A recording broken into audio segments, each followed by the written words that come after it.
Вітаю. 12 Welcome. 12 years of war. On the 20th of February 2014, this was the official date which was recognized by the Ukrainian parliament, the date of the start of the war of Russian Federation against Ukraine. That is when Putin made this infamous medal for the illegal capture of Crimea. Putin had started preparing for this much earlier, 2003, the Isle of Tuzla, when President Kuchma showed to the whole world that Ukraine is not going to accept redrawing of borders. 2004, the Ukrainian revolution, when the war criminal Putin welcomed and greeted his pro-Russian president Yanukovych with the victory, which was non-existent. 2013, when Putin thought that the revolution would not happen and Ukraine would fall, but Ukraine showed how we can fight for our independence.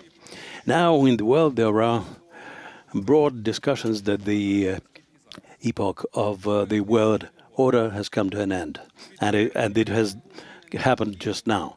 But I disagree with that. The world order started at the time when Putin started the annexation of Crimea, and before that when he launched aggression against Georgia. All the international documents related to inviolability of borders, 1975, at that time a trip to Helsinki would take 1 hour. But later it transpired that borders can be violated, just like the Charter of the UN and a number of bilateral agreements, including the large-scale Ukraine-Russia agreement, in which Russia recognized our territorial integrity. And it's been proven that if there's no enforcement mechanism, none of the agreements stand. What was the reaction of the West to the illegal annexation of Crimea and the war, which started in 2014? There was an attempt at a dialogue, but Putin accepted the attempt at a dialogue as an attempt of appeasement. This had happened before the Second World War, and it is this appeasement which led to the full-scale aggression of 2022. Коли розпочалася війна 22-го року, When the war of 2022 started, the West reacted differently. It showed an unprecedented unity of the Western world. Putin did not expect that. There were sanctions and unified front against the tyrant. Ukraine became an example of a fight for independence and world order, the remnants of the world order. When sanctions were implemented and the West showed its unity and force, we should have realized that we live in a new world, and in that new world, Russia was not the only one who wanted to change the world order.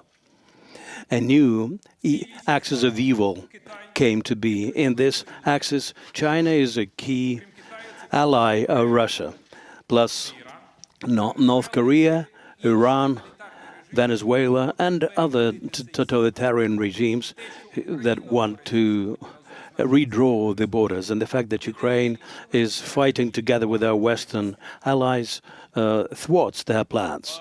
тільки вчора завершилась угода про Yesterday, an agreement обмеження стратегічних came to an end, the agreement on the strategic arms limitations, the so-called START, and now we can encounter new examples of proliferation and stockpiling of nuclear weapons. I believe that Russia basically used the nuclear weapons because the threat of the use is also relevant. In 2022, it made an impact on the calculus of the American administration, and Russia said that they were ready to use nuclear weapons. And the violation of non-proliferation happened in 2014. I will remind you about the Budapest Memorandum when the nuclear Russia launched an aggression against a nuclear-free country which had unilaterally and voluntarily relinquished the third nuclear arsenal in the world. So where do we stand now? 19% of the Ukrainian territory has been occupied. More than 1 million of killed and wounded Russian soldiers. The Russian defense industry and the Russian economy and Russian finance are in dire straits. Discussions are underway that Russia can attack NATO countries. Ukraine has done everything possible to defend itself and to make sure that Russia cannot attack NATO allies. Russia is not capable of doing this now. So the main thing that happened, Ukraine has withstood as an independent and sovereign state. And the future of the world will depend on how this war is going to end. It should end in definitely and exclusively victory of Ukraine. I emphasize the word victory of Ukraine. So what's next? And this is the topic of our discussion. I believe that the basic scenario, unfortunately, is that the hostilities will continue. Russia has spent for the war over the last 12 years $350 billion more than Ukraine and its allies. And today the intelligence service of Germany made it public that Russian expenditures for war are 66% higher than what is publicly admitted by Russia. Putin is not prepared for any realistic talks, and if you take a look at the composition of their negotiation teams, this is basically something new that the military basically are engaged in diplomatic talks. For me, this is an indication of the fact that Russia is not prepared to put an end to this war, and they don't want peace. Another scenario is a temporary truce or ceasefire, and to attain that, we need to fulfill several tasks. We need to keep our allies, and primarily the U.S., on the right side of history. Without the Americans, it would be difficult for us to prevail in this war. So the task number one is unity between the U.S. and Ukraine. Secondly, financial and military assistance. We welcome the decision of our European partners to allocate 90 billion for Ukrainian purposes. This shows that Europe is ready to support Ukraine on this way. The third task is further sanctions against Russia. Russia should be deprived of the resource to prosecute war further. Number four, providing Ukraine with necessary weapons. I believe the time will come when the American administration will understand that they should not just sell weapons to Ukraine, but should be provided with another package of military assistance the way the previous administration did. And definitely, this is about the unity within Ukraine. I believe that our government is proceeding with the negotiations correctly, and the key point in the negotiations is to be on the same page with American and European partners. So far, we've been successful in that. The war has been going on for 12 years. This is twice the time of a world war. He wanted to capture Ukraine in 2014 and in 2022, and he failed on both occasions. And he's not going to be able to capture Ukraine if we continue the way we've been doing so far, united and strong. The world order seems to have been crumbled, but we still can save it. And the only recipe for this is to make sure that Ukraine wins, and Ukraine will prevail. It's really a pleasure, and let me welcome the ambassador of the United Kingdom, the ambassador of Canada, the ambassador of France, the ambassador of Germany, Denmark, General Petraeus, my friend. That's an amazing person. So we're going to have a panel discussion, and I expect that we will have a very open dialogue. We need to figure out how can we win in this war. During this session, we invited Deep State. These are very smart folks who actually monitor an entire battlefield, and they're going to give us a presentation, what's up on the battlefield, and what kind of forecast they project. So Ukraine is standing, Ukraine is fighting. And Ukraine's gonna win. And I really commend your support of our Western allies. And we are very grateful to every nation, Europeans and American people, who believe in Ukraine, who support Ukraine, and who want Ukraine to prevail in this war. Thank you. And я хотів би запросити Deep State на... And I would like to invite the Deep State representatives to the stage with their presentation.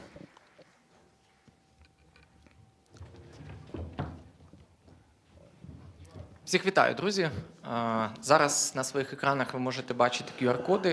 Greetings, everyone. You can see the QR codes with our presentation on the screen. If you want to see it closer than on the screens, please scan it. I'm Roman Pogorely, and this is Ruslan Mikula, the co-founder of this project. You probably are familiar with our maps, and you use them in your work. Today we're going to speak about the situation on the battlefield, what are the plans of the enemy for the future, and what are our capabilities and possibilities. Greetings, everyone. 19.3% of the Ukraine territory occupied, and 6.8 has been deoccupied. A lot of territories which were liberated were recaptured by the enemy again. 100% of Crimea is occupied, 99% of Luhansk Oblast, 78% of Donetsk region, 75% of Zaporizhia, and 72% of Kherson Oblast are under control of the enemy. So the dynamics of the occupation is like this. At this chart, you can see how Ukraine is losing territories from June 2024. So you can see on this chart how in the middle of the year the enemy was exhausted and short of manpower, but at the end of 2024 they gained momentum, and the peak of their offensive fell on November, when another 25% of the territory was lost. At that time, they were at the peak point, and we were on the verge. But luckily, the defense forces of Ukraine managed to make a breakthrough, and since November 2024, we observe a kind of downfall in the activities of the enemy. They were suffering from the lack of manpower. They used people with a lack of training and so on. At that period, we've figured out that they increased the payment for contracts, and as of May, they increased their manpower.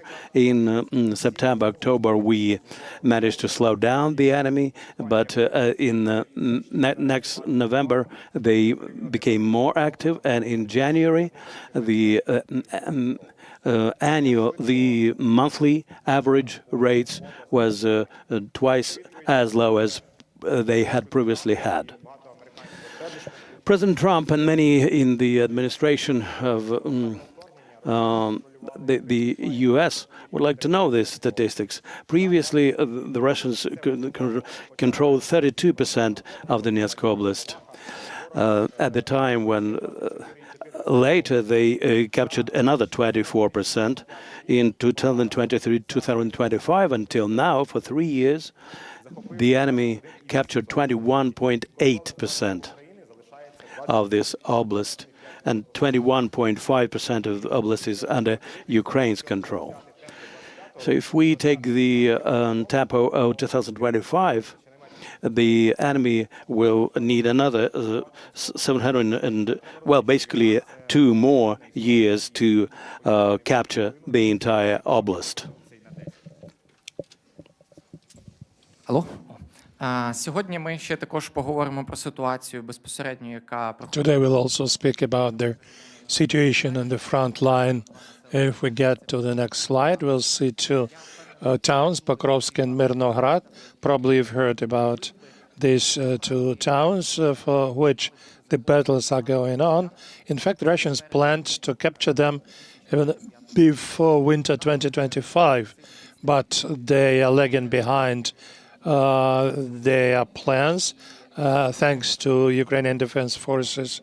And before, they spoke about the 2 years, but in fact, it will take even longer because there is a very heavy fighting for every point, every piece of land. And now we see that the northern outskirts of Pokrovsk and second town are still controlled by the Ukrainian Defense Forces. And Russians, having used more than 100,000 in these regions, still cannot cope with the Ukrainian Defense Forces around these places. Speaking about further developments, when these towns will fall, because sooner or later they will capture them, because the Russians have a huge potential for this, they will move deeper into Donetsk Oblast because they have to capture our logistics, not allow it to get to the next towns in which the general battle for Donetsk Oblast will take place. These are Slovyansk and Kramatorsk. You see red arrows currently, and this is just attempts by Russians to find out about our defense. They're looking for weak points. How could they enter these towns? And the fighting is going on the outskirts of these towns in Konstantinivka and Liman. It's a gateway to Slovyansk-Kramatorsk agglomeration, and those last remaining percentage of Donetsk Oblast, which Russians want to capture, and for which, according to our forecast, they would use not less than 2 years of fighting and lose a colossal amount of their forces and equipment. And then the question is, why should we give up this territory when Russians are losing fighting for this, and we are losing a lot? We can overcome them. The next area is Zaporizhzhia city and Zaporizhzhia Oblast. These are the territories which they illegally included into their constitution, and after Donetsk Oblast, they're going to fight for them. And recently, the Russian Chief of General Staff announced that the next battle will be for Zaporizhzhia, and you see the arrows and some other towns, Stepnohirsk and Makaterynivka. They declared last year that they allegedly occupied them, but this shows how Russians are fighting now. What they say simply lies, because according to the Russian General Staff, they're standing there. There is just a little distance to Zaporizhzhia, and they are going to start fighting for that city. But this is not true. Ukrainian Defense Forces actively defend and do not allow them to move forward, but they're bringing about additional resources, strengthening their formations, and in the future we are going to have a big battle for Zaporizhzhia and Zaporizhzhia Oblast. Nearby there is a picture with Hulai Pole. It's an eastern flank of the Zaporizhzhia Oblast, from which they would try to move deeper into our territory in order to join the southern grouping. Then we'll continue about Kharkiv Oblast. It's an oblast which is not included into Russian constitution, and in Kharkiv and also Sumy and Dnipropetrovsk Oblast. These are territories where they are moving in a chaotic manner. When they have opportunity, they make use of our weak points, our problems, and the further, the deeper they get into our territory, the stronger they will have position in negotiations for our territories, because they plan in the future to use Sumy, Dnipropetrovsk, and Kharkiv Oblast to use for exchange for Zaporizhzhia Oblast, and Kherson Oblast, and Donetsk Oblast, which is still under question mark. What are the major means Russians use for their implementing their plans besides infantry and armor? We may say that 2026 became the robotized war. Over the recent half a year, we used to say that those who will be ahead, who modernizes these drones, and reached optical fiber. And now the question is, the more such means somebody has, he will have the prevalence in the front line. Currently, these drones are used as logistical means, delivery of wounded soldiers. Now, currently, Ukraine is going ahead of Russians in the application of these robotized systems. And if we have enough political will, we'll continue increasing this means of fighting. For this, we need resources. Nearby, you see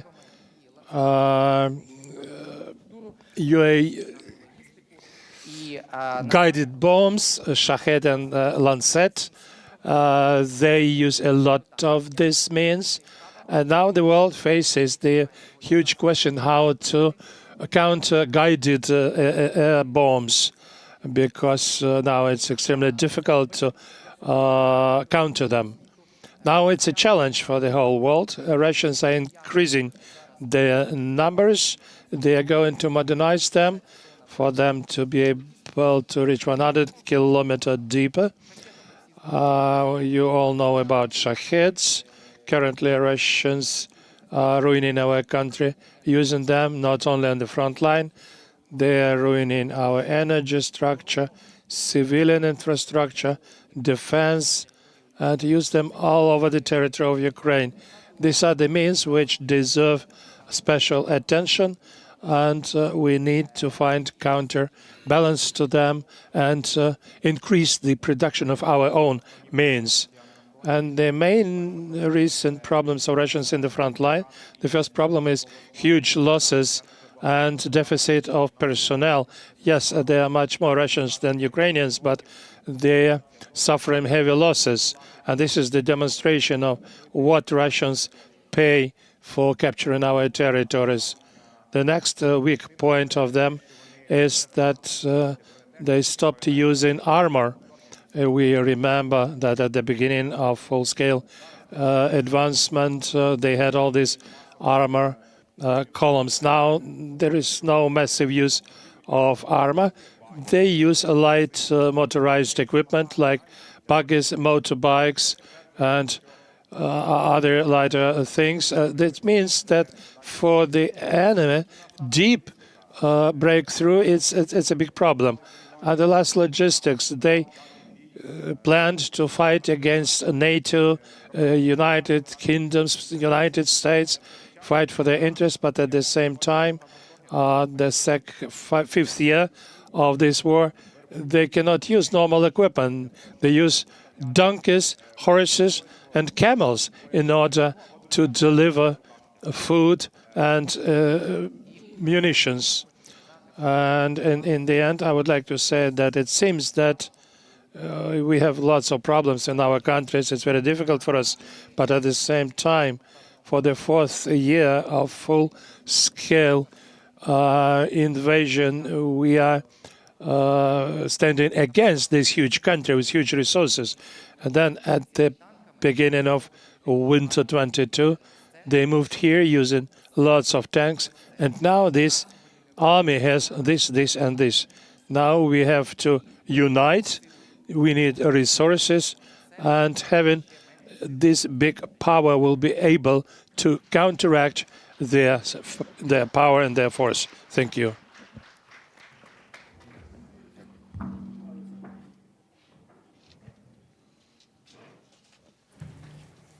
I hope that you hear me.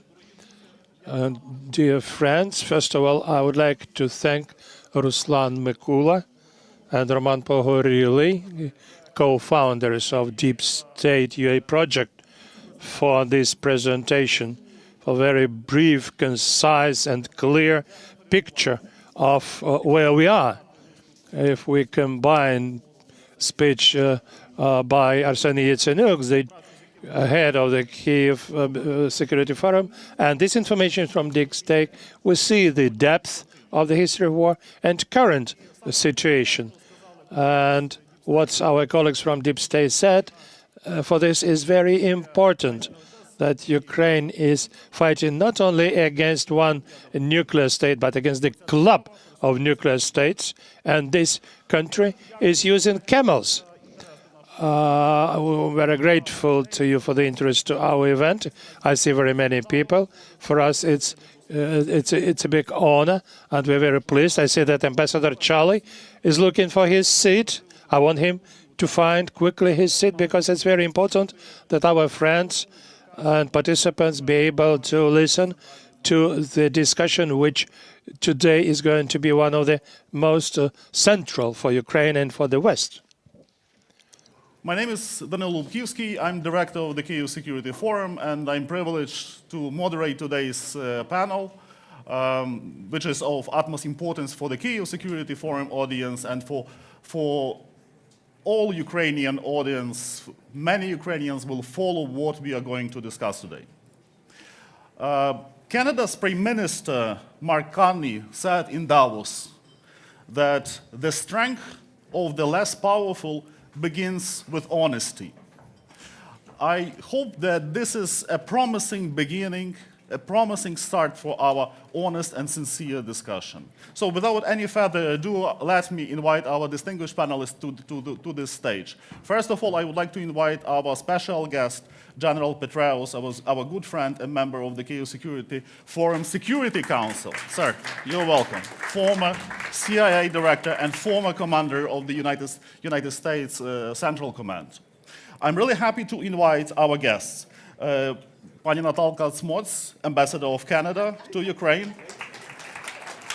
Natalia, thank you for joining us.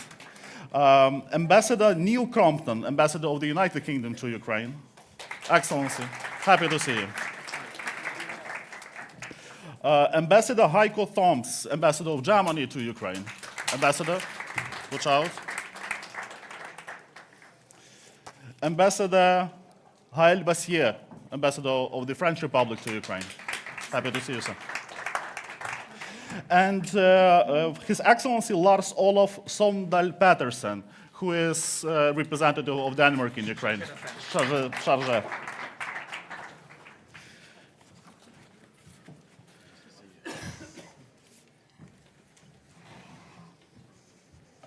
As I said, I'm delighted to moderate today's panel, and thank you very much for coming and for joining us. We Ukrainians are deeply grateful to your governments, to your nations, to your peoples, for standing with Ukraine. And it's hard to imagine our resistance without your support. Russia's war against Ukraine started not in 2022. Russia's war against Ukraine started in February 2014. As Deputy Foreign Minister at that time, I remember very well the beginning of that war. We value Western support enormously, but we also must say quite clearly, since 2014, Ukraine has made a massive investment into the Western security, massive contribution.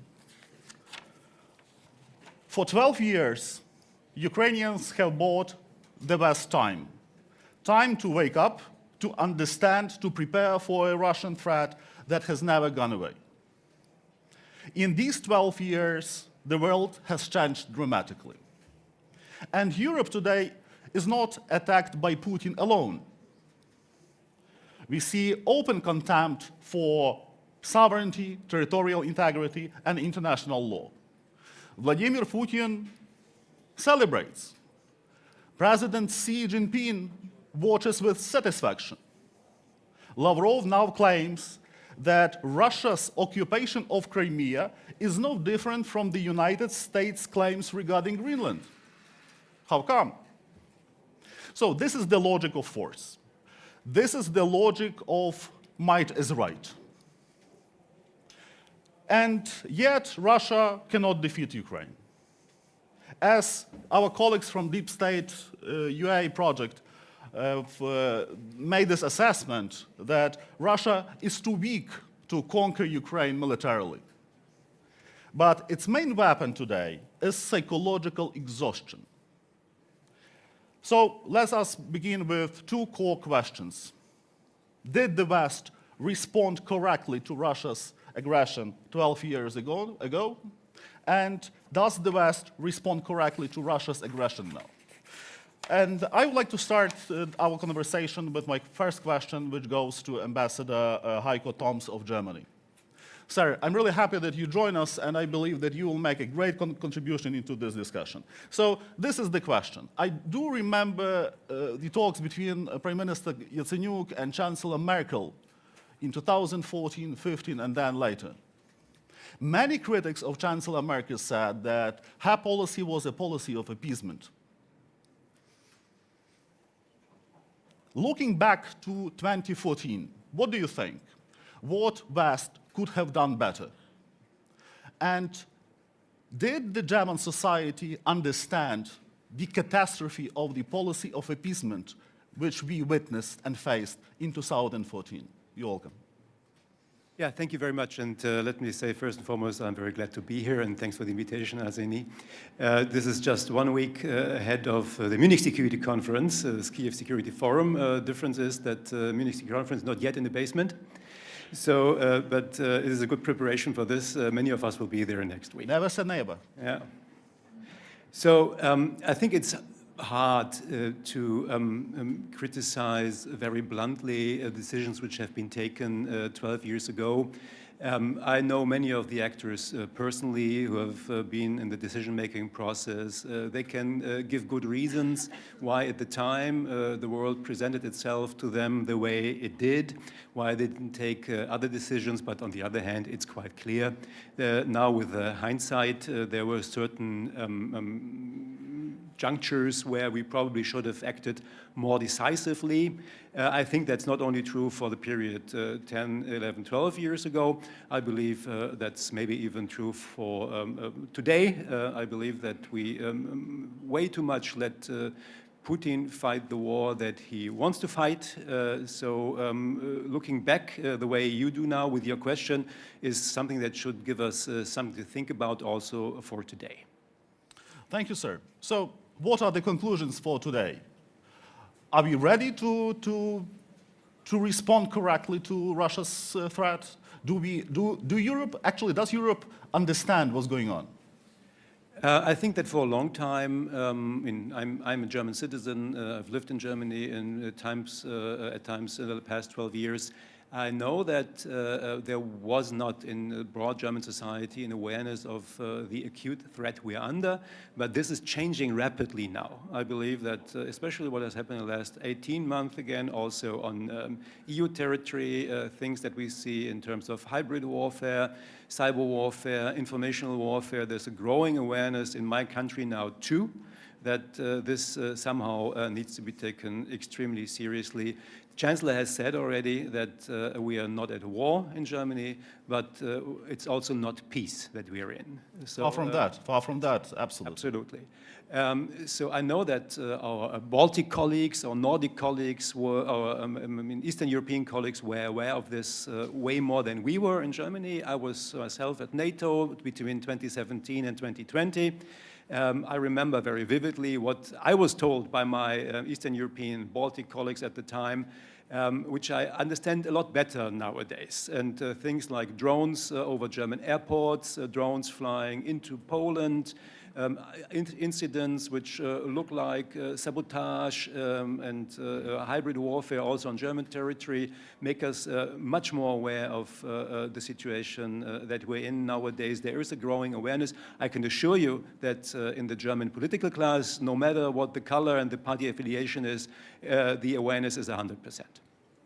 I'm sorry to hear this, but actually as we go into the depth of the history of the 12th century, we actually understand that the West Germany was saved, actually protected, when the West clearly stated that West Germany is our. West Germany is under our protection. The European Union membership is a form of protection for Ukraine. And Chancellor Merz, with all due respect, since he is doing very well and he helps Ukraine a lot, he is a strong Ukrainian friend and advocate of Ukraine's European integration and membership. But Chancellor Merz rejected the very idea of having Ukraine on the 1st of January of 2027 as the EU member. So, is Berlin ready to act decisively to integrate Ukraine into the European Union as fast as possible? Let me say three things just because you mentioned West Germany. One lesson from our history is that the question of you recognize something de facto or the euro is very important. We never recognized East Germany, the euro, and it took a few decades, but in the end we achieved the goal of reuniting the country. This is one lesson of history I'd just like to point at. Then secondly, I'd like to say as a German ambassador here, I've quite a good conscience when it comes to our support for Ukraine. I'm still working for securing more support for Ukraine because I believe it's necessary. It's actually in our interest to do even more than we're doing. But in this trailer at the beginning of this event, it was said, I don't know if the number is true, that total military assistance to Ukraine was $145 billion. I don't know if that's true, but what I know is true is that 55 billion up to this point have come from Germany. So this is substantial. I sometimes wish for more even. I wish also for more active support in certain areas. But this is going in the right direction.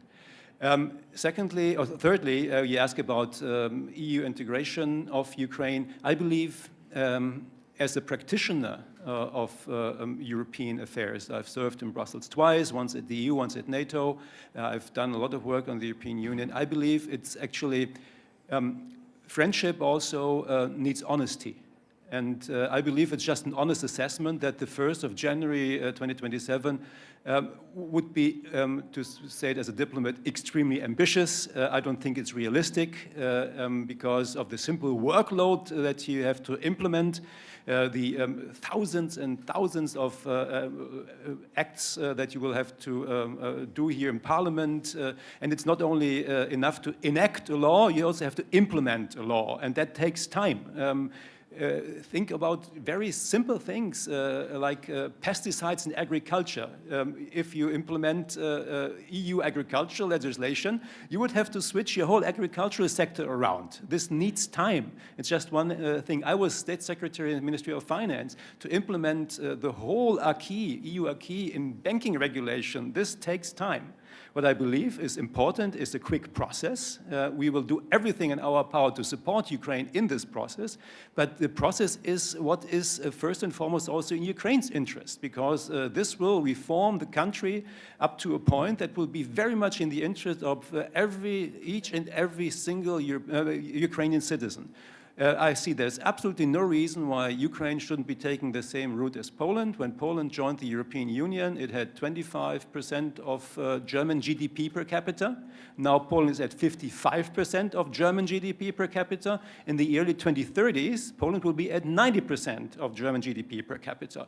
And absolutely the same should be true for Ukraine and can be true for Ukraine. I believe Ukraine's place really is inside the European Union, and we should make it happen as soon as possible. Wonderful, wonderful. I do thank you, Ambassador, for these words. So now let me turn to the Ambassador of the French Republic. Thank you, sir, for being with us. As you know, as all of us follow these days, we know that so-called peace talks in Abu Dhabi have been completed, as they say. So the next turn will be somewhere in the States, if I'm not mistaken. We would be happy to know how Paris assesses, how does Paris assess the progress which was achieved during these conversations, these talks, and do you consider this, do you take these talks seriously? Thank you. Did it work? Okay. Thank you very much. Yes, of course, we take these talks very seriously. They have great utility and that they exist, actually. So since October, November last year, there is a great acceleration, and you see all these diplomatic meetings. They are the Abu Dhabi talks. There is also a very high number of meetings of the Coalition of the Willing in France, in UK, in Germany. And all this is, of course, very good, and it goes hand in hand. Question is, how far can it go? And this depends mainly on one thing, and this is Russia really willing to negotiate in reality? And I mean, it's okay to have some doubts on that, actually. When you see that President Putin continues to strike energy facilities in Ukraine, clearly the will is to understanding that the military situation is pretty not moving in reality, and that Russia pays a huge cost for that. Obviously, the will is to put pressure on the population itself, which actually is a war crime in reality. So does that mean that there is no chance to come to a conclusion? I don't know. But it certainly means that there seems to be no strong pressure on Russia to find an agreement soon, and that for the time being, they seem to be rather enjoying continuing this situation at least until spring. So we do need to take this seriously, and we support this process, and we think that actually something good can come out of it. We contribute to this by providing some security guarantees as France, as EU members, as Coalition of the Willing members, and certainly we are ready to engage in this. And at the same time, at one point, obviously, we are here to help. We are also here to contribute to the prosperity package through the Commission and the EU and all this. But at some point, we have to be in the room, because we cannot, nobody can say what we should do without us. So at some point, we will have to be in that room and to see how we could actually push that forward. Our aim is to support Ukraine and to give Ukraine the stronger possible hand into these negotiations. But this said, it pretty much depends on Russian stubbornness and on the ability together of both of Europe and the US to increase pressure on Russia, actually. That's an interesting, I do thank you, Ambassador, for these remarks. And there is yet an interesting development if we talk about the so-called peace talks. The diplomatic advisor of your president visited Moscow recently. Lavrov says, war criminal Lavrov says that there are some kind of, secret talks with European leaders that are ongoing in Moscow.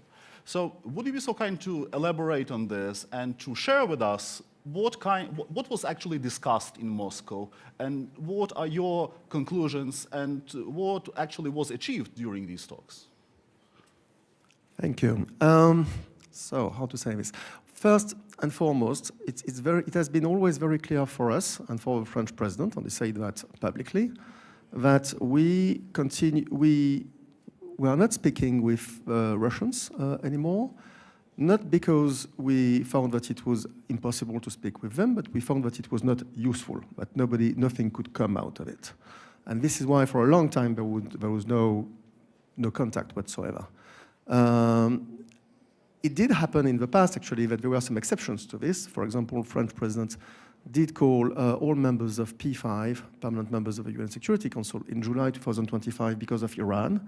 So he called President Putin to discuss the situation in Iran. And of course, he also raised the issue of Ukraine, because we have to restate our position. So now our situation is slightly different, because actually there is all this diplomatic activity. There is this process led by the US, and we support this process. At the same time, at one point, it will be important to have also a channel for us with the Russians, because we have our own security, which is at stake, and we have also interest and also in providing security to Ukraine. And this will have to be addressed with Russians at some point.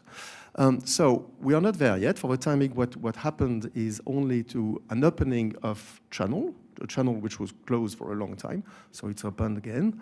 But for the time being, this is it, and there was no negotiation, there was no breakthrough, it was just about reopening a channel. This channel is now open, and we think that it will remain open if we think that it's useful. And for the time being, this is the situation. May I add that, of course, when we do that, it was, we warn our partners in advance, and in particular, President Zelensky and Ukraine. There is no surprise in this, right? And this was discussed with them earlier. And then, of course, there were some debriefs, of course, of this official debriefs, rather than what I'm doing here, which is fine too.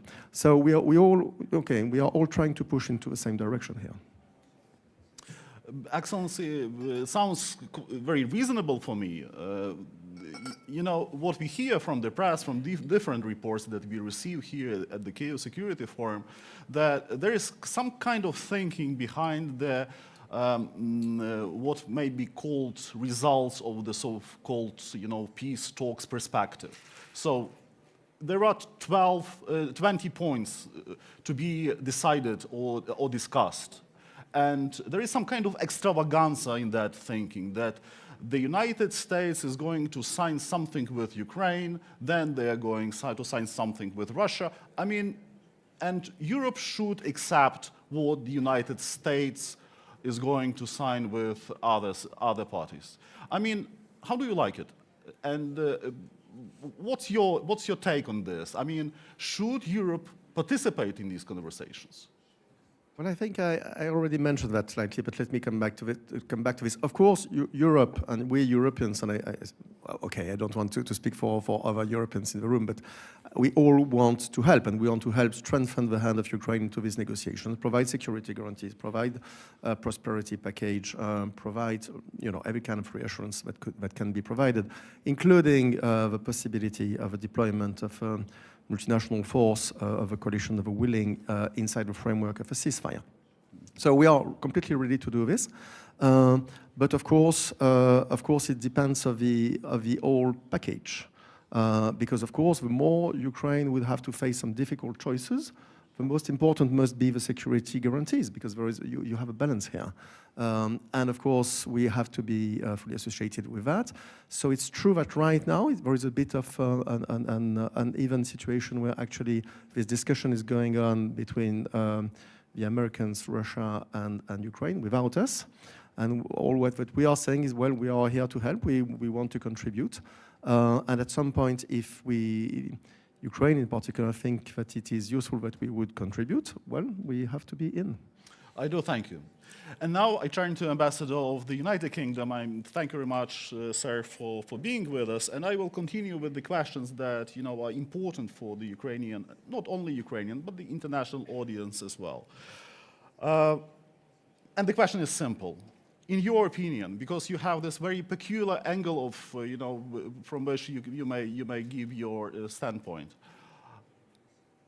what must Europe do to be taken seriously?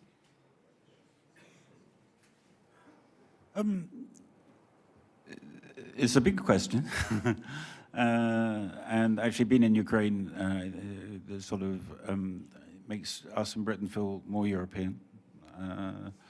I think sort of the lesson of the last year has been that Europe needs to invest more in hard power, build a bit more strategic autonomy. We've been in a long-standing and very productive relationship with the United States since the Second World War.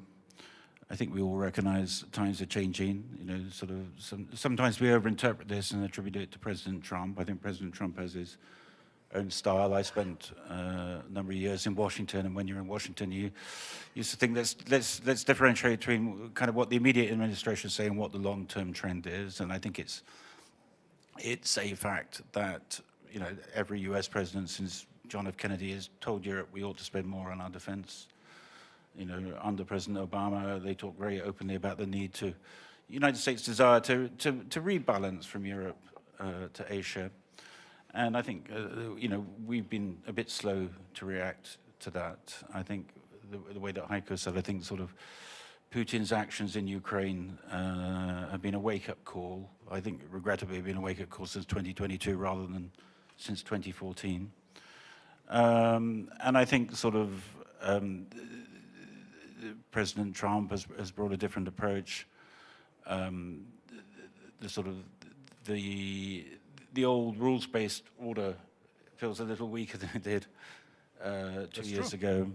Not just because of, you know, what's happening in the United States, but the way Russia has behaved, China has behaved, and the like. So I think what's happening in Europe is a recognition that we need to take responsibility for our own security. I think there's a political awareness that Ukrainian security and European security are now indivisible. You know, we have trends in Europe too. I think European investment in defense has of the NATO members of Europe has increased 50% since 2019. So that preceded 2022, but obviously that process has accelerated over the last year. There were very important commitments made at the Hague summit last year. I know what's happening in my own government. I think what's happening in Germany in the last year or two, both in the politics and expenditure, is sort of epochal in my professional experience. So I think we need to invest more. We want to preserve the relationship with the United States. We feel stronger because of it. It served us well. But I think we need to take more responsibility and invest both in our defense budget, but also building up our military industrial capabilities. And I think those things are happening. We see, you know, groups within Europe and within NATO, particularly around the Baltic countries, sort of coordinating more tightly. UK and France have been very involved in discussions of the coalition and the willing to try and position us so that Europe can play an important role in security guarantees. And I think that when I take a long-term view of the United States, Europe is responding to what successive US presidents have done, and I hope that will actually strengthen our relationship. So we talk about more strategic autonomy for Europe. Do you think it relates to the nuclear dimension? Yesterday, the New START treaty expired. Medvedev, war criminal Medvedev, directly says that a new nuclear winter is coming. Is London afraid? Afraid is the wrong word, but I think we're open-eyed about the risks that we face from Russia. And I think that one of the things that's going on, I don't want to speak for France, but in London, they're talking again about firstly ensuring our nuclear deterrent is as modern as it can be. Should we only, at the moment, we rely on submarines? Should we have more than one mechanism in the discussion with our French friends and others within NATO about whether or not we can provide, a tactical nuclear weapon support to NATO? So I think it's open-eyed. I think that what's happened since 2022 has refocused strategic thinkers in UK and Europe on the need to restore deterrence and how we do that. And clearly, there's a nuclear dimension to that, but our first choice would be to do this through very strong conventional forces and through strong and robust diplomacy of the sort, which I think Europe has done on issues like sanctions and cutting its economic ties with Russia. Thank you, sir. By the way, not to forget that I would like to congratulate you on the first anniversary of the 100-year cooperation agreement that Ukraine and the United Kingdom signed a year ago. So, there is a lot of symbolism in the very title of that agreement. So it means that there is a strong stance and actually that we are sure that both the United Kingdom and Ukraine will survive. We will go through all these challenges. And here comes the Budapest Memorandum thing and the memories of the Budapest Memorandum and the memories of the security assurances that were translated in Ukraine as the security guarantees. And now we know that the Financial Times unveiled some details, as they say, I have no idea, is it true, of the collective security guarantees that are being promised to Ukraine. Do you think this is credible? I mean, do you think that these collective guarantees that are being discussed diplomatically, politically, they will provide what is actually needed? The only thing which is needed is to make sure that Putin understands that he cannot move on. Yes, I think they can be made. I mean, I think there are two things. Firstly, when we talk about security guarantees, we're diplomats. You know, we want to see a negotiated solution. We believe there has to be a negotiated solution. But I think we all understand, you know, your lesson of Budapest, indeed the Minsk process. Ukrainians need to know that if they are going to make peace and make compromises for peace, they need to be 100% sure that Russia won't attack again, or if Russia attacks again, they're not going to be on their own. And I think that's understood, and I think that's understood in my capital, and I think it's understood in other capitals in Europe. You know, I think Mark Rutte was here this week. I think it was very important that the NATO Secretary General was talking to the Rada, and I thought he set out probably more politically than anyone has before. You know, clearly the first element of security guarantees is a really strong Ukrainian military capability. You have it. You have the largest army in Europe. You have the most combat experience. We're all learning from you. You've learned to innovate brilliantly. You've changed the nature of warfare. We, as your allies and friends, need to ensure that you can properly finance that. You can properly re-equip and modernize your forces and make sure that you can buy the weapons you need rather than the weapons we can perhaps spare, as I think we could criticize us for in the last few years. But I think there needs to be a European dimension, a number of European forces. Countries have committed to deploying troops here, both to help with training, but I think send a political signal to Putin. Surprise. Rutte's phrase was some in the air, some on the ground, and some ships in the Black Sea. And then with the US backstop, and it's not for me to talk to the US backstop, but we know that the US brings both a unique sense of deterrence and power.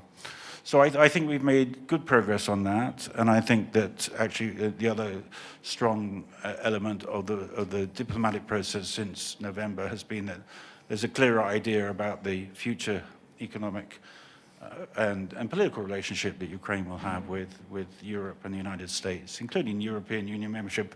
Not for me to say when, but I think that sends a powerful signal. And you mentioned our 100-year partnership. We're no longer members of the European Union, although we strongly support the idea of Ukraine joining, because I think that's a political signal that you're not in the Soviet space.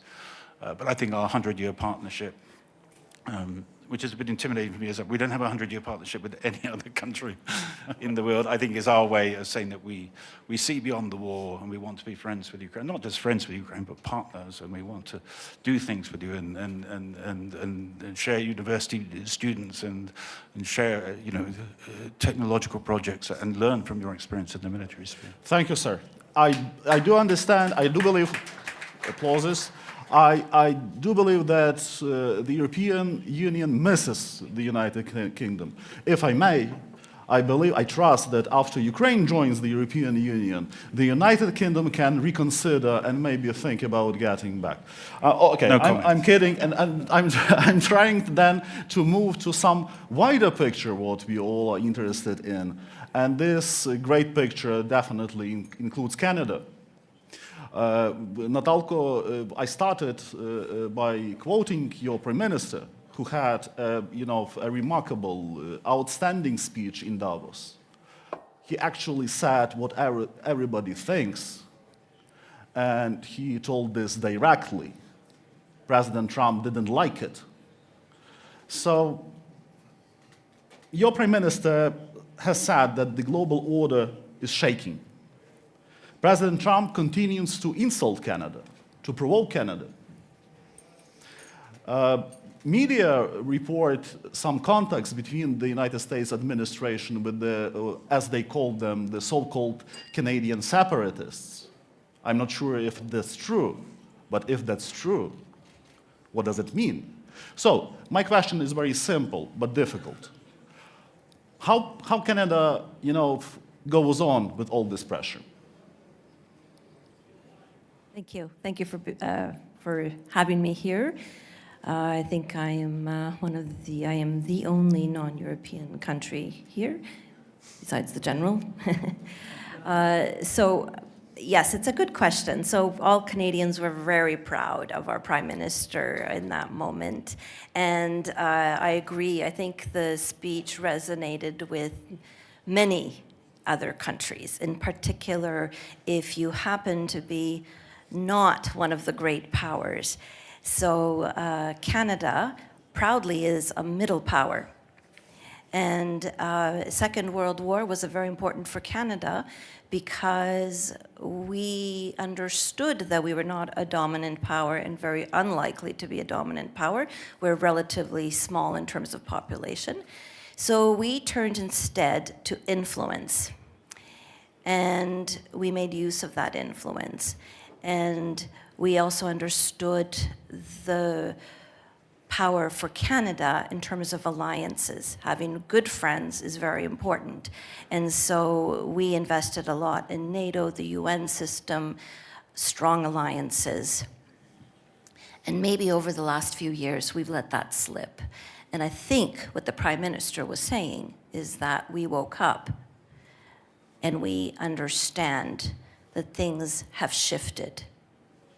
That doesn't mean that we don't believe in those things. We do. In fact, we believe in them more than ever.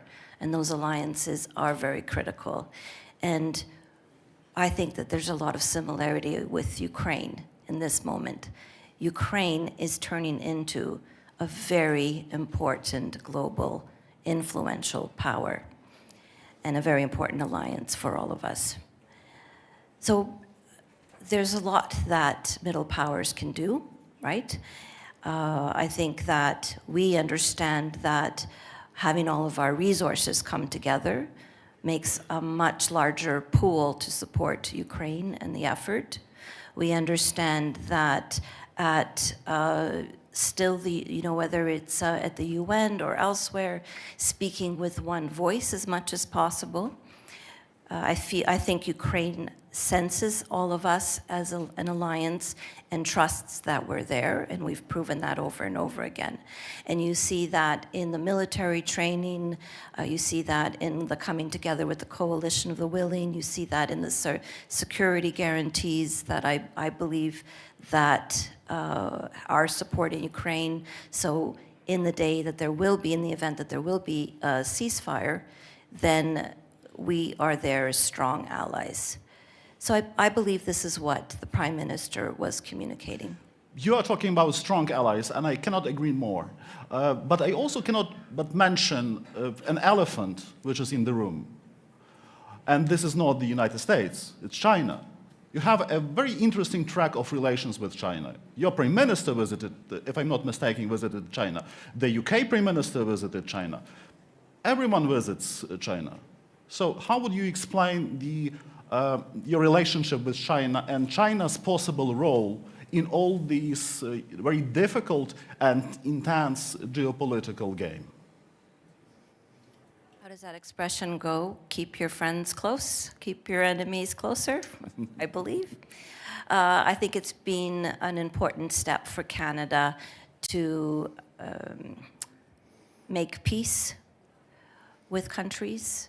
And there's a bit of a thawing there with China. I think it was important. Remember, Canada also is a country of diasporas representing every part of the world. We have a strong diaspora from Asia as well. They are very important economic partners for us. So I think this was an important step to make. You'll notice that our Prime Minister, our Foreign Minister are investing a lot in the Middle East, for example, in Asia. And we recognize that we need to diversify our own economy.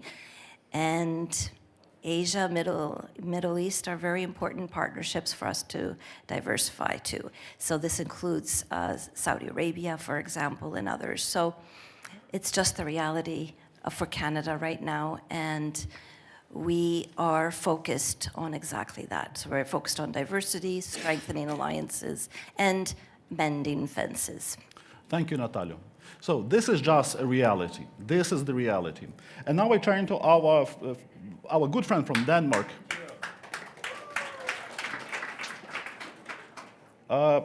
Since this reality, stands before you, in your opinion, can what I call the normal world, the world of media power, middle powers, as Prime Minister of Canada put it, actually, can all our countries protect Ukraine, Greenland, and ultimately our future? What's your take? What's the take of your government? Yes. Very good. I mean, I think that's a good answer. but it probably needs also an elaboration. You're welcome. Because I completely agree with colleagues on this panel that it's been a wake-up call, and we also need to finish the coffee and get out the door. And that has been the policy for Denmark for the past few years as well, to support Ukraine in its fight for freedom, European freedom, as much as possible, and at the same time getting ready in our own, on our own terms for whatever may come. So our Minister for Defense announced this morning that Denmark will in 2026 achieve the NATO spending target of 3.5%, or reach 3.5% towards the 5% target. This will be the first time we achieve that. Part of that is increased support for Ukraine. So at the same time, he announced an additional 400 million euros in support for Ukraine in 2026 on the military and defense side of things. And I think herein lies the answer to whether we can, whether we will be able to. It's actually the example of Ukraine and the example of the cooperation that we have around and with Ukraine, and all of the lessons we can take away from our Ukrainian friends and partners that will make us able to withstand whatever we will have to withstand, and we are ready for it. I do thank you. And I trust that everyone would support me in this audience when saying that, we all support Denmark, and we feel strong solidarity with you. Denmark belongs to those nations who are the champions of solidarity and understanding of Ukraine. And we highly appreciate, and I trust, and I'm sure for 100%, that Ukraine will stand with you, stand tall with you against any attempt to ruin the world order, to ruin the basic principles of the international law and the principles of territorial integrity and sovereignty. I believe that all these things unite us all here at this stage.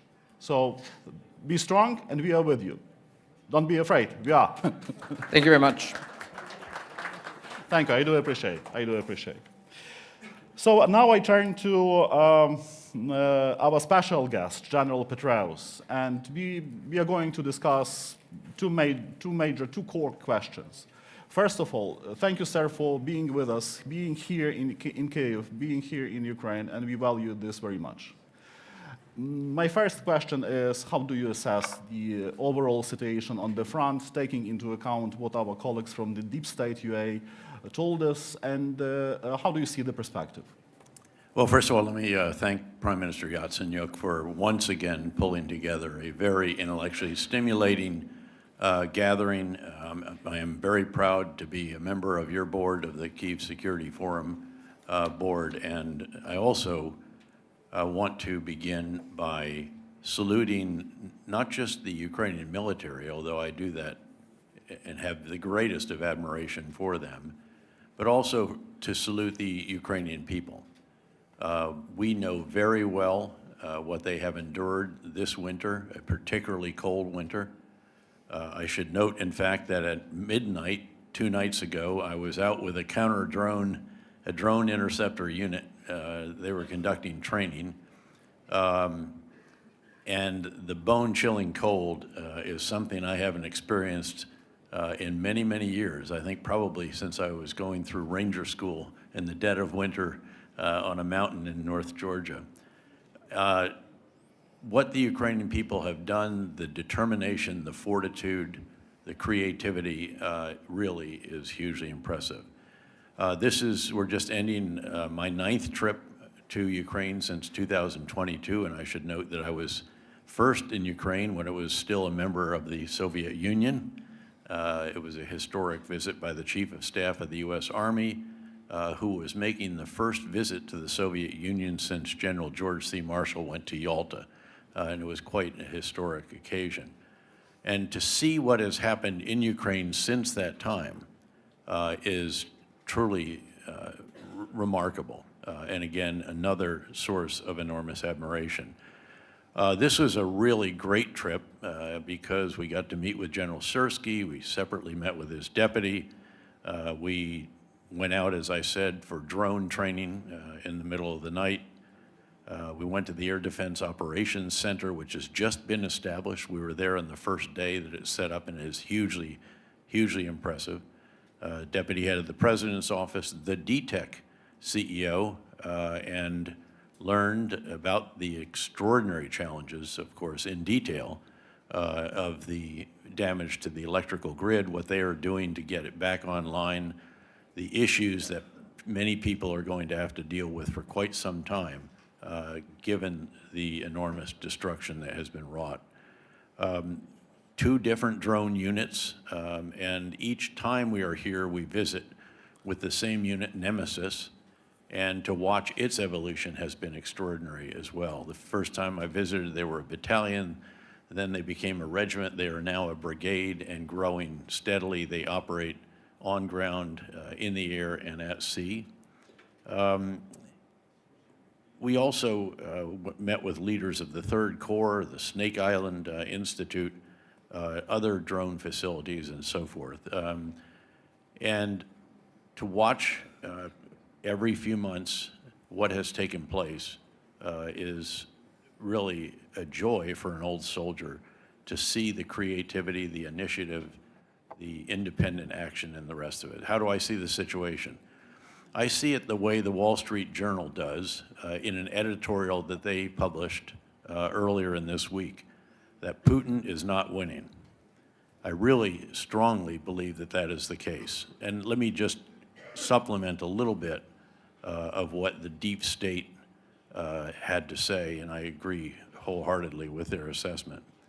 At sea, how does a country that has no navy sink nearly 40% of the Black Sea Fleet and then force the Black Sea Fleet to tie up all its ships at a port in southeast Black Sea as far from Ukraine as they can get? And oh, by the way, Ukrainian drones even got into that port and heavily damaged a submarine. How did they do it? Again, incredible Ukrainian innovativeness, some intelligence help, I suspect, to identify where the ships were, aerial drones that pinpoint their location, and maritime drones that sink them. And you'll recall that it started quite auspiciously, or inauspiciously for the Russians, with the sinking of their very flagship, the Moskva, the pride of the Russian fleet. So at sea, you've seen extraordinary achievements. In Russia itself, Ukraine is very much taking the fight to Russia, focusing very heavily on critical military infrastructure, in particular refineries, storage facilities for fuel, and so forth. And I am keenly looking forward to seeing the Flamingo. This is the cruise missile that it has a greater range than the U.S. cruise missile that was under discussion, quite a bit greater. It's 3,000 kilometers as published, and has a larger warhead. And again, another example of Ukrainian industrial might and design and so forth. And that is going to cause enormous damage as the production of it scales up. And we met with the individuals that actually do that particular production. The same as the shorter range one, which is also coming into big production. We mentioned about the ceasefire talks. I think that was entirely predictable.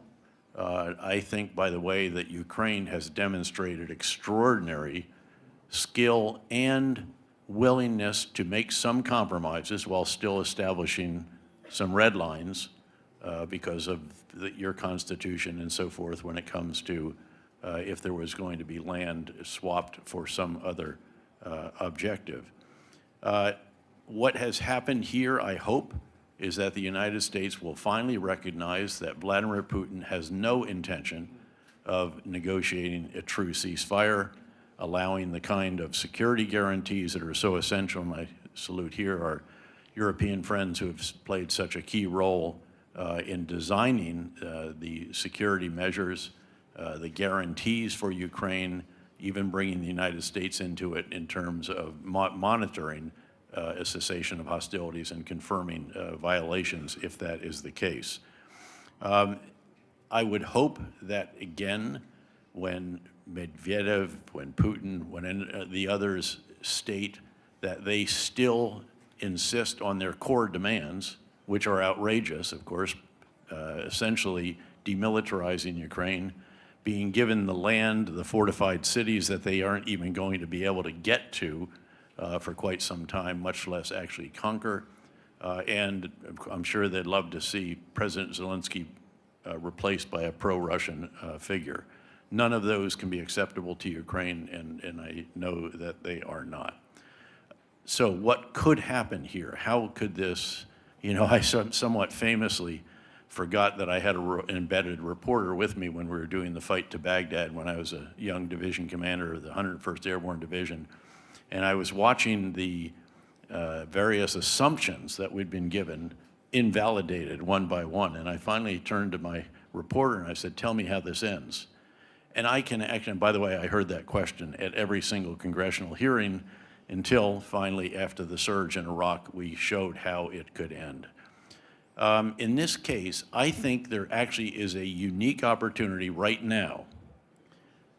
Russia is much more fragile economically, society, I think, as well. You're watching the sentiment turn against it. I also met with your Foreign Intelligence Service chief, who's terrific, and we meet with him, and Gore every time we're here as well. Their National Welfare Fund is going to run out of money this year. India is going to buy much less gas and oil. They're beginning to taper it down already, part of the agreement on tariffs with the United States. The EU has set a price, so they're getting much less revenue. They're sustaining enormous damage to their energy facilities in particular. They're running out of money. Interest rates are exceedingly high. There's going to be no investment based on loans in that country. Inflation is running very, very high, and I think they're in a very difficult position. And if, in the wake of the negotiations, we realize that Putin is not serious about it, it's time for the United States to approve the sanctions package that Senator Lindsey Graham has 90 co-sponsors out of 100 senators. You should know that the United States Congress and the US people are strongly, strongly behind Ukraine. And even as you see some of the actions taken by the executive branch, in particular, of course, getting Europeans to meet the security requirements for their own continent to a much greater degree. And you do have to, I think, give President Trump considerable credit. You obviously have to give President Putin considerable credit since he's the greatest gift to NATO since the end of the Cold War, tragically. But if the sanctions are done now, the EU is already looking at a 20th round of sanctions. The EU, very impressively, after lots of wrangling, approved a 90 billion euro support package for Ukraine, which is a game changer. That'll solve Ukraine's economic and fiscal challenges for at least a year and a half and probably allow the production of drones to double and lots of good effects out of that.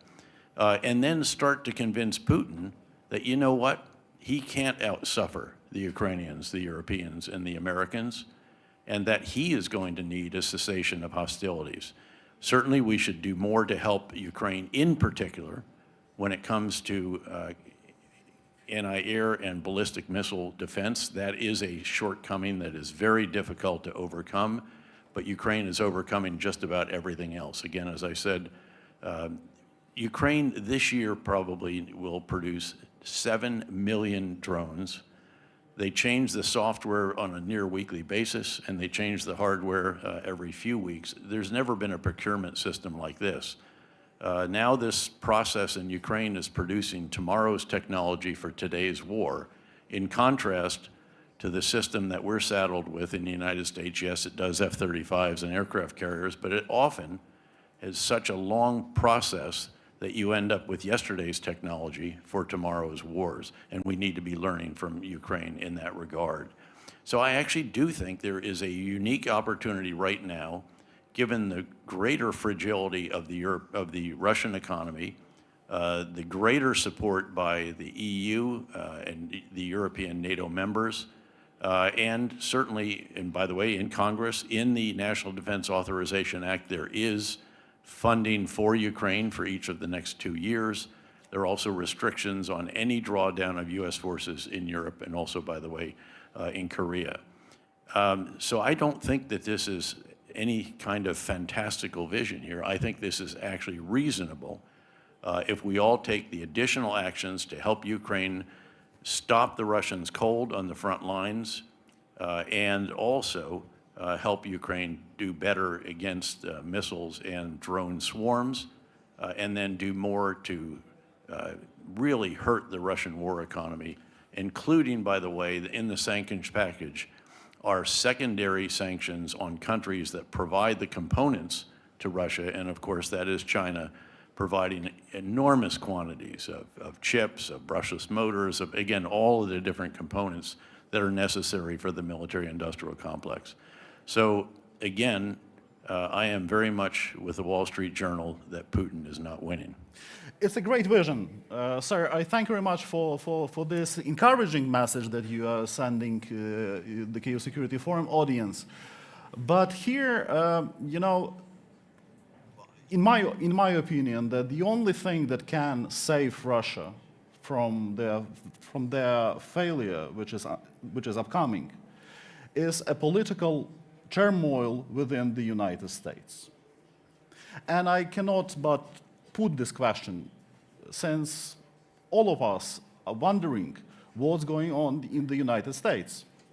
Ivan Krastev, a famous European... Not much. Not much. I mean, the Super Bowl's coming up on Sunday. You know, contrary to Patriots that, are back in the Super Bowl. Ivan Krastev, a famous European intellectual, he put it quite clearly. Let me quote. He said that due to the actions what we see today, the concept of America first increasingly sounds like America alone. I mean, where are you going? Well, I think that's much overreading the situation. Look, if you look at the greater sweep of history in the United States, we have had periods of turmoil before.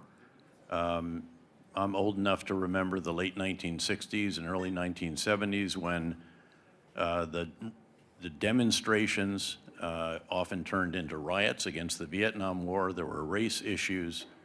There was generally a rejection of authority in all forms. And that stayed with us well into the mid-1970s. There was regrouping and so forth. And if you go back further, there have been other periods, obviously, of considerable challenge. There's no question that there is a degree of polarization in Washington in particular. There is considerable partisanship.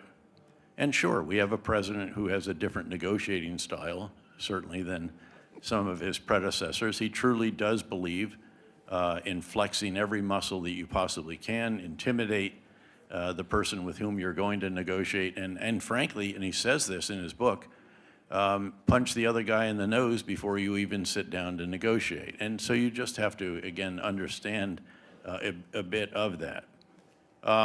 So we have to keep this in context very much. There also will be midterm elections coming up in early November.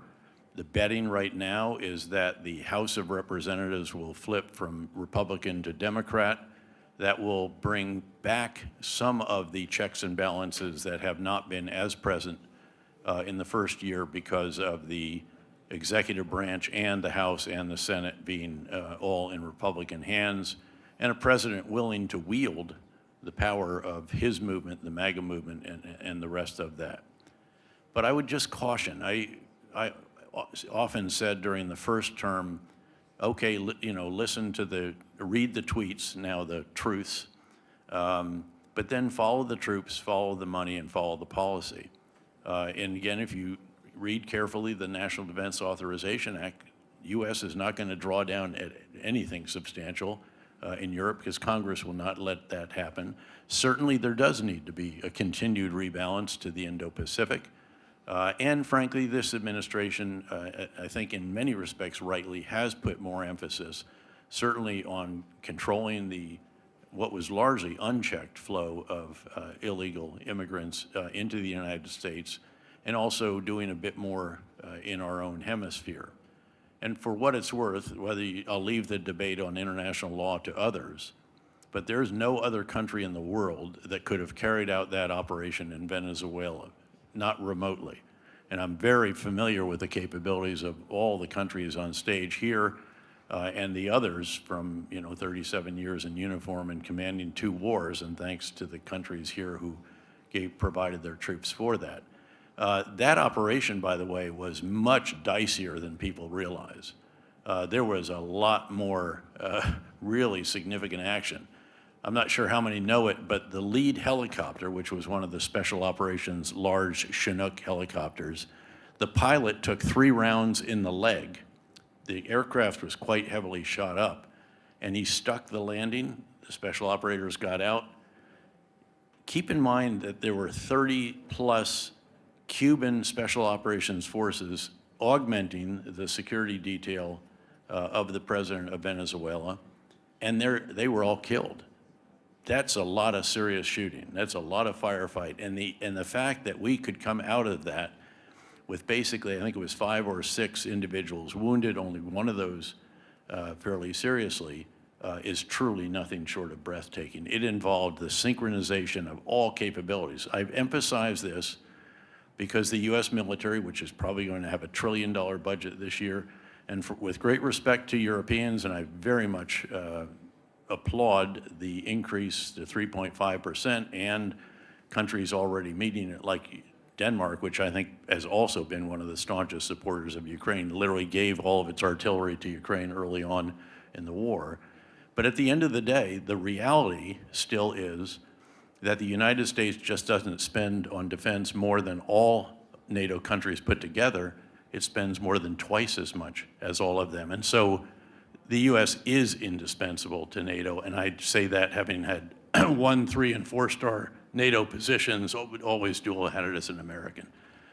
So let me say one thing, though, that I think really all of our countries need to take to heart, and that is that I don't believe that we and our allies are anywhere near as assiduous as we should be in learning from the war in Ukraine, and in particular, from Ukraine's innovation. As an aside, by the way, the economy in the U.S. is very solid. We're predicting increased real GDP growth this year. And by the way, innovation in the United States, productivity gains, are the highest by far in our lifetimes. They are extraordinary, and it makes the U.S. still the country, the destination for investment of choice. But the future of war is taking place here in Ukraine. I mentioned Ukraine will produce 7 million drones this year, using 9 or 10,000 a day. We produce 300,000 drones in the United States right now, the arsenal of democracy. And we all have got to recognize what's going on here. We need to correct our concepts for how we will operate, change the organizational structures. Of course, Ukraine has now not only an Army, Navy, Air Force, but an unmanned systems force, and now a cyber force as well. We need to overhaul how we train, how we educate our leaders. Obviously, the material requirements have to be adjusted in procurement, and then a variety of other actions. We are not doing this fast enough. We should be transforming our forces and learning from what the extraordinary military forces of Ukraine have already done and what they are continuing to do, because this is the future, and this is the key to how a country with 1/5 the population of its invader, and probably 1/10 or 1/12 the economy, has been able to do so magnificently on the battlefield. Thank you, sir. Thank you, sir, and thank you for being with us and for visiting Ukraine, saying that you stand with Ukraine. So this is very important for the Kyiv Security Forum and for the overall Ukrainian audience. Well, in my introduction, I was hoping that you were going to note that I was sanctioned by Vladimir Putin in September of 2022. I'm very proud of that. I did add it. I did add it to my CV. That's very good. As we approach the end of our conversation, I would like to raise, to put the final question, which would be addressed to all of you. Putin has been in power in Russia for already 26 years. 26 years. For nearly half of that time, Putin has been waging a direct war against Ukraine. Can you imagine? Half of his time he spent simply just to wage a war against Ukraine. Not Russia, not Russian problems, simply Ukraine. And, the question comes from that what makes us believe that he is going to stop this war? So my final question is, what comes next? And I believe that we will start from Lars. You're welcome.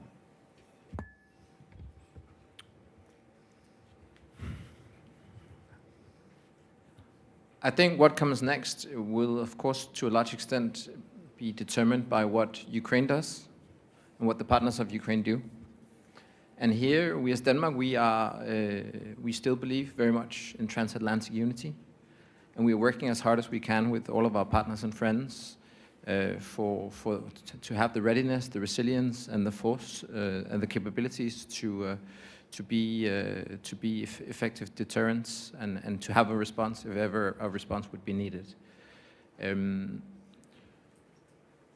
in that sense, I'm encouraged. And I'm encouraged by the serious work that we have all done as friends and partners of Ukraine and all of the work that Ukraine is doing. And I would only encourage that across sectors that we promote and continue this collaboration. And not least when it comes to the question of reforms and the prospects for EU integration. Set your own timeline, set your own tempo, keep up the pace. We are there to support. Thank you. Natalia, the floor is yours. Yes, thank you. So just an observation. It seems to me and to many others that part of the reason why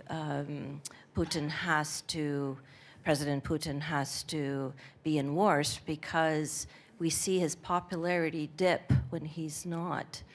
There's a direct correlation, it seems, that when he is in a war setting or state, his popularity rises.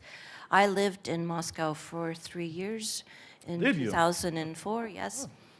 And at that time, we believed that Russia was actually on the path to democracy. And then you saw the shift.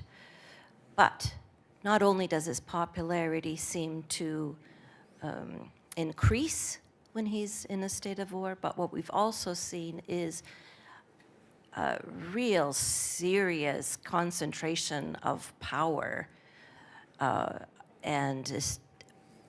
So Russia as a country, as a population, I believe is really suffering. And we're seeing the reverse of what's happening in Ukraine. So I was here when Yanukovych was in power. And we believed that Ukraine was going to be on the decline, and we saw the opposite. So I guess the lesson there is we don't know what's going to happen around the corner. But there's two things I would just like to add. One is that all of us here do not want coercion to be the new world order. That would be a tragedy to every single one of us. We understand that well. And the second point I want to leave is when you look at the survey that we saw even with the Kyiv International Institute of Sociology that was released very recently, we cannot lose sight of where Ukrainians' mentality is. So they've made it clear that They're behind their president, right? They do not, over 50% do not want to give up territory. So if you ask the Ukrainians themselves what they want to do, and they're saying, no, we need to move into Russia to fight in terms of long-range weapons.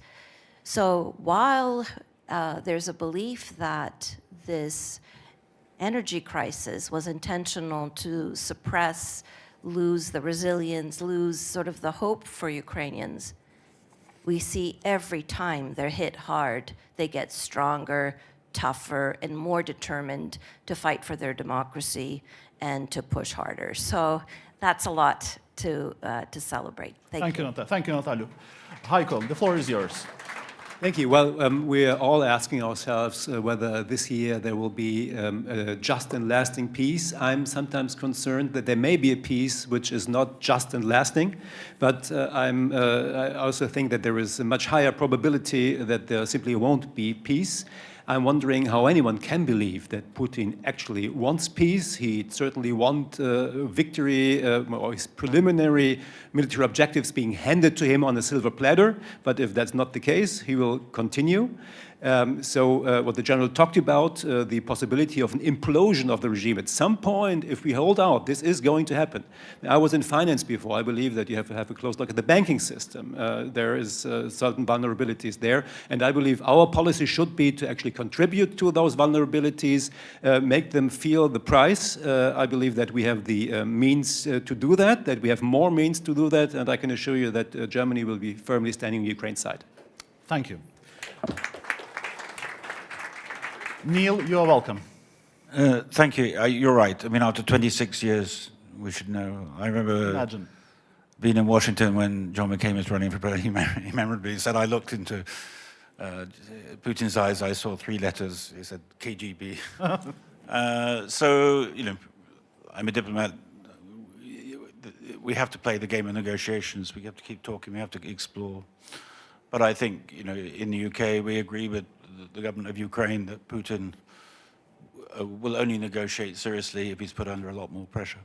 I think the battlefield pressure's taking place in the way that General Petraeus and the deep state people set out. We need to increase economic pressure through sanctions. We need to become more imaginative.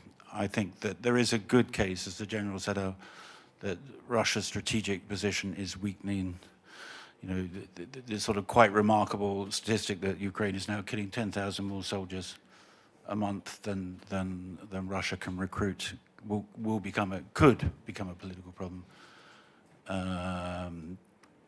for Putin. I think Ukraine has a very important role. The Russians spend billions on disinformation, and they're fantastic at creating this narrative, and we just got traction, you know, in different parts of the world that Ukrainian defeat is inevitable. I think Ukraine has done a good job of resisting that. There's a good article in, I think, Foreign Affairs I read this morning, you know, since 2014, Russia has advanced 30 miles, you know, at the cost of 1.2 million soldiers. The most powerful thing I saw over the Christmas period was President Zelensky going to Kupiansk. And I saw, you know, one of these Bellingcat or social media sites that said that he was approximately 1.25 kilometers from the front line, which then some wag said, which is approximately the distance that Putin sits from Gerasimov when he talks to him over the length of his table. But I think setting out your strategy in the way that the sort of, in a sense, the new top team is doing is very powerful. And then with Europe and America responding in the ways that we've been talking about, I think that's what's next. And then we might get to a position where it becomes a political problem inside Russia that Putin feels he has to negotiate. And Ukraine can feel that they can go into a negotiation knowing that they won't face this problem again. Thank you, Neil. Gaël, the floor is yours. Thank you very much. Well, I think that there is sometimes a mistake which is done in the West in particular, and that is to overestimate Russian strength. Because I think that there is an unbalance here, and that is that Ukraine is a democracy. So when there are problems, and of course there are problems, we can see this, the embassies can see this, but you just have to open some Telegram channels and you will see them. which is normal, actually. But in Russia, you cannot see them, because it's not a democracy. It doesn't work like this. Doesn't mean that they don't have problems, but it means it's much more difficult to understand them. So sometimes I think in the West, there is an overestimation of the ability of Russia to continue this fight. Of course, they can continue for the time being, but they cannot continue it forever at this amount of cost. So our job, friends and allies of Ukraine, is to support Ukraine, because at the end of the day, unless, of course, there would be a peace agreement, and that would be wonderful, and let's hope for that, and let's work for this, but at the end of the day, it's a last man standing fight, and we have to be there, and we have to support Ukraine, and we also have to wake up. I think that this is what Natalka said. And I think that this is what we are doing in Europe collectively. In France, for example, we are going to double the budget of French army in 5 years. And this was completely unthinkable. But we are doing this because we have to support Ukraine, and we have to stand up for this global confrontation, of course, with Russia. The security is definitely not the same. So we are all in together, and definitely we have to continue to support Ukraine. Thank you. Thank you. Thank you very much. You're welcome, sir. Well, believe it or not, I'm also a former economics professor, and you learn in that capacity that the answer to every question always begins with the words, it depends. And I think that really is the only way to answer the question of what comes next. It does depend. It depends on Europe continuing to do what they have done so impressively. The pace of diplomacy in Europe also has become absolutely breathtaking. So we've talked about the financial and economic assistance, if there can be a 20th round of sanctions, if the United States can come through with the very draconian sanctions in the bill that Senator Graham has pulled together, a huge friend, and of course was out here with Senator McCain and Senator Lieberman so many different times, including that famous photo with an iPhone of the Maidan by Senator McCain. It depends on whether we can truly crush the Russian war economy and also reduce the revenue that they get and cut off all of the components that are being provided for its military-industrial capability. I'm glad that there was mention of the extraordinary casualties that Russia has taken. Over 1.2 million killed and wounded. That is actually more than the United States sustained in all of World War II. Put that again in context. Yes, they're a bigger country now, but at the end of the day, that is not sustainable, nor is the economic damage, especially if, as I mentioned earlier, there can be further help for Ukraine for the air and ballistic missile defenses and further ramp up of production, particularly of the Flamingo and the other systems that can really double or triple what it is Ukraine has been able to do in damaging Russia's energy system, in particular the refineries and the fuel storage and so forth. Look, if all of that can be done, and if the Ukrainian military continues to innovate as incredibly impressively as they have been, I really do think that with the National Welfare Fund of Russia running out and all the other challenges it's facing, that there could be a time when Vladimir Putin recognizes that he needs a cessation of hostilities, and thus he needs to negotiate in a serious manner and not in the way that he has been so far. And the more that we can all do to hasten that day, needless to say, the better for Ukraine and for its people and its military. And thank you very much. Thank you, sir.